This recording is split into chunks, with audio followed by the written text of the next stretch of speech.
الفنان كمال سليمان، طبعا كلنا عارفينه، الفنان اللامع اللي كان دايما بيطلع ويضحكنا كده، ونظام الكوميديا الدم الخفيف ليه. ده عاش حياته كلها أسرار، حياته كلها لغاية ما قابل رب كريم، ده ما اتجوزش. كان قاعد في شقة إيجار قديم، اللي هي من أمه 3 جنيه، شقة كبيرة عريضة في الزمالك. كان محتضن الخدم بتوعه، الشغالة بتاعته كان بيعتبرها زي والدته، وعيالها رباهم وصرف عليهم وكبرهم لغاية ما اتعلموا.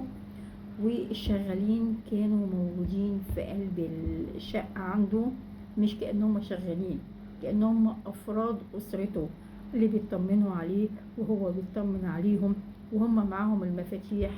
ولما جه يتوفى حصلت حاجات غريبة قوي. كان سايب في الدولاب 299 جنيه وقرش ساغ، وكان سايبهم موجودين في الدولاب وما قالش عليهم. لكن لما توفى الخدم حاولوا يتواصلوا مع أخوه المسافر، وأخوه المسافر قال كفلوا انتوا بالجنازة وأنا جاي. فجه استعانوا بصديق ليه وكفنوا بالجنازة، قاموا بيها بكل مصاريفها. ولما جه اخوه من السفر فعايز يحاسب الناس اللي دفعوا فلوس الجنازة، جابوا ورقة وقلم وقعدوا يحسبوا، لقيوها 299 جنيه وقرش ساغ. بيفتحوا الدولاب بتاعه لقيوا المبلغ ده بالظبط موجود في الدولاب، كأنه شايل المبلغ ده لمصاريف الجنازة، وكأني عارف ان الجنازة هتصرف 299 جنيه وقرش ساغ. ومع الفلوس دي في وصية. ايه هي الوصية؟ قال ان العربية بتاعتي ياخدها السواق، وان المطبخ والسفرة ياخدهم الطباخ، وبنت الدادة اللي ربته بنتها تاخد أوضة النوم، وابنها ياخد الانتريه.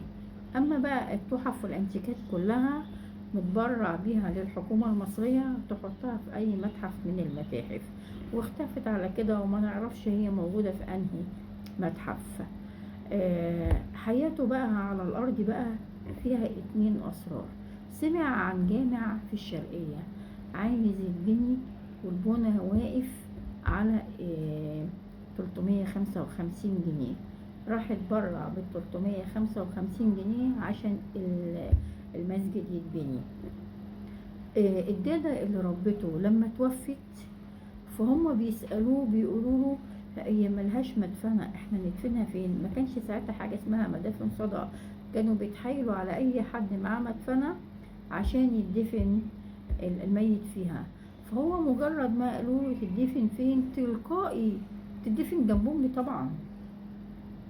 فاخوه اللي هو كان مسافر فبيقول له انت دفنت الدادة جنب امك؟ قال له ما هي امي التانية وهي ربتني. هو اللي بيتحط تحت التراب ده بتعرف مين فلان ومين علان، وده غني وده مش غني، وده ابن مين وده ابن مين؟ كلنا في التراب والدود هياكلنا وهنقابل رب كريم كلنا سواسية. دي حياته اللي عاشها. ما كانش بيفكر ان هو يعني يفرح نفسه قد ما يفرح ابناء الدادة اللي كان مربيهم ومعتبرهم عياله. وكان متجوز الفن، وكان متجوز حياته في تربية ابناء الدادة. شكرا، والى اللقاء في كواليس جديدة من برنامج هناء والناس. اوعوا تنسوا تعملوا لنا الاشتراك والاكسبلور على قناة السلام نيوز، اللينك بتاعها على التيك توك. واوعوا تنسوا تعملوا لنا متابعة